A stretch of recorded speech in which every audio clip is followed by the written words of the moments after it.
Hi everyone, welcome to the presentation of Safello's Q1 report for 2023. Also being the first profitable quarter since we listed in May 2021. Yeah. Who are you? Who am I? I'm Emelie Moritz, I'm the CEO of Safello.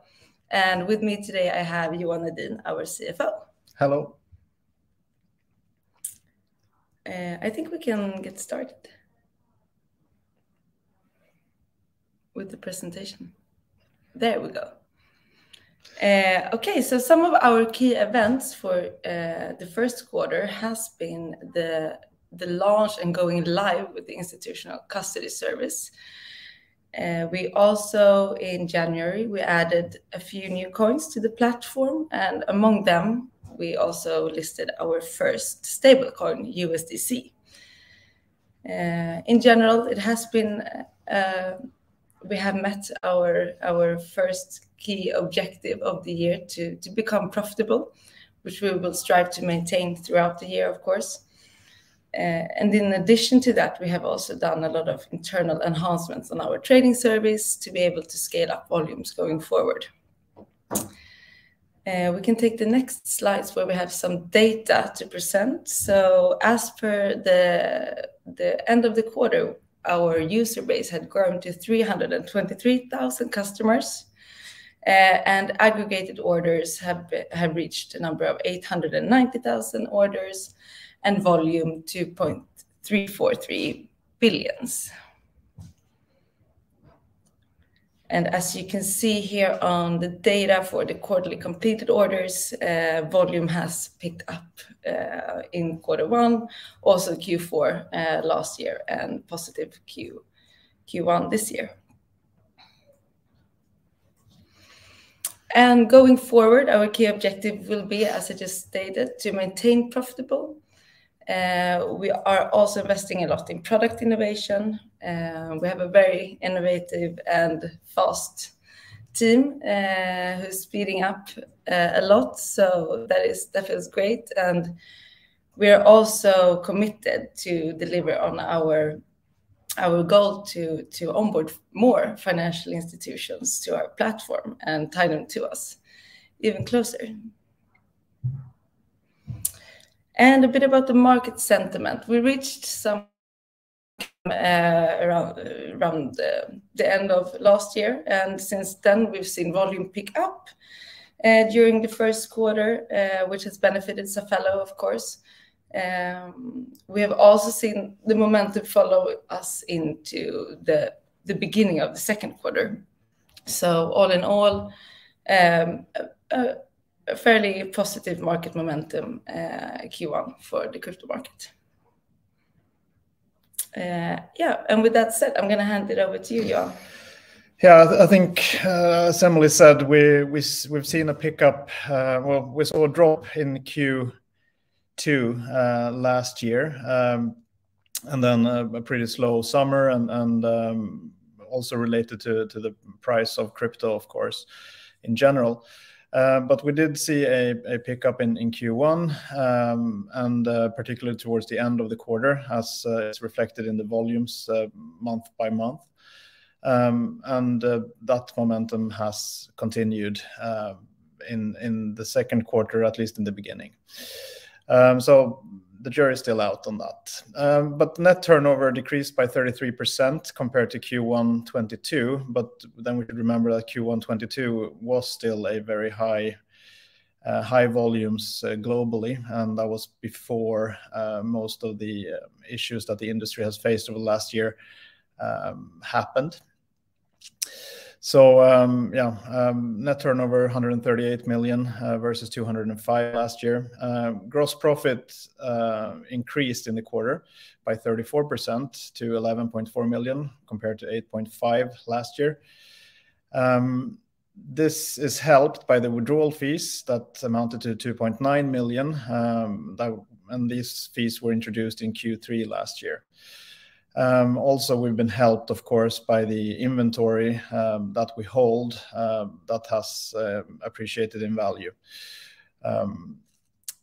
So the operating profit, EBITDA, before depreciation and amortization, was 1.4 million compared to a negative 3.1 last year.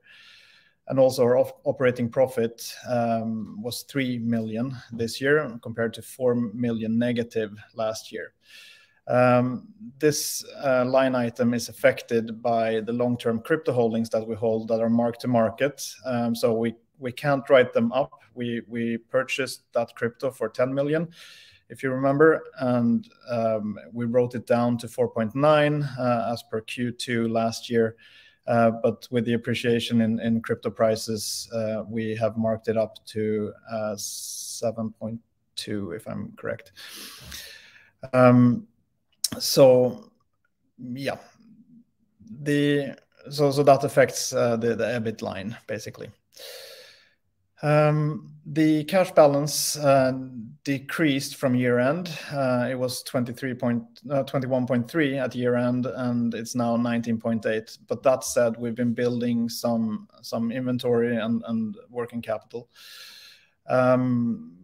partly due to adding new coins that we need to have a treasury position for that as well. If you include the crypto holdings with a book value of 7.4 million, then the total is 27.2, and then we also have, in addition, some funds with brokers that are not counted as cash. So, like aggregating all those three together, we hold almost or around 30 million in cash or liquid assets. So that's reassuring in my opinion. We've continued to focus on saving cost where we can, and we've also announced management changes. So those will have effect on the cost base through Q2, Q3, and have full effect in Q4. So we're a lean team that will still be able to innovate and have the development capacity, but we are reducing costs where we see fit and without affecting operations. So yeah, we're focusing on retaining and expanding our market position in Sweden, and yeah, eventually that goal may change, but for now we're in Sweden. So next slide, Matt. Yeah, just a little comment on the staff. So we have reduced staff expenses in the first quarter, and we probably should expect that to drop. On the other hand, we've increased the other operating expenses because we have some consultants covering for staff on maternity leave as well, or parental leave, sorry. Yeah, that's pretty much it on that slide. Again, we should see full effect in the fourth quarter of the recent reductions. This is the cash position. As you can see, I think it's a nice graph because you can see how it's it's not decreasing as much as it was in the first part of last year, and now it's pretty stable if you look at the graph. And we are at the cash balance of around 30 if you include all the crypto holdings and the cash we hold with brokers. Yeah, I'm not going to comment too much on the income statement and the balance sheet, but overall I think it was a good quarter. A good gross profit, and finally delivering a profitable quarter was, well, I think very encouraging for us as a team, and it's a lot of hard work behind it. So I think with that, should we open up for questions? Yes, absolutely.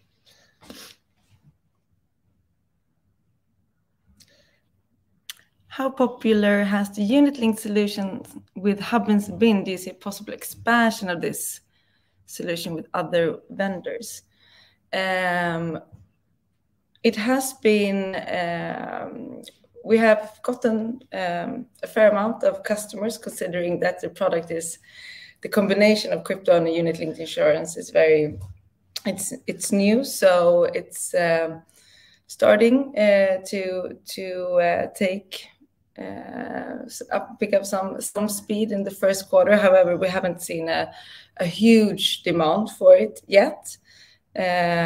But we do see a possible expansion of this in other countries and also with other vendors, as this is a custody solution that we could basically offer to any financial institution or anyone who wishes to have a secure custody solution.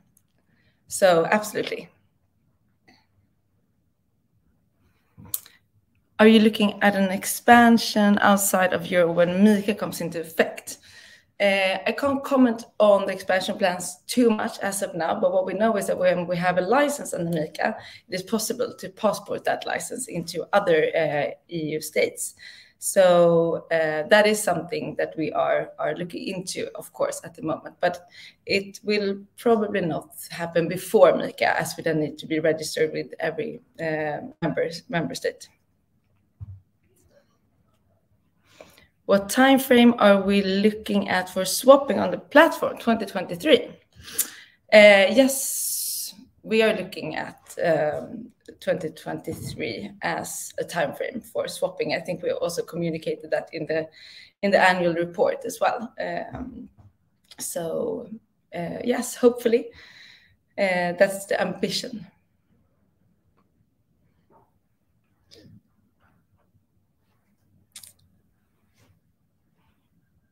It seems like that was all the questions that we had.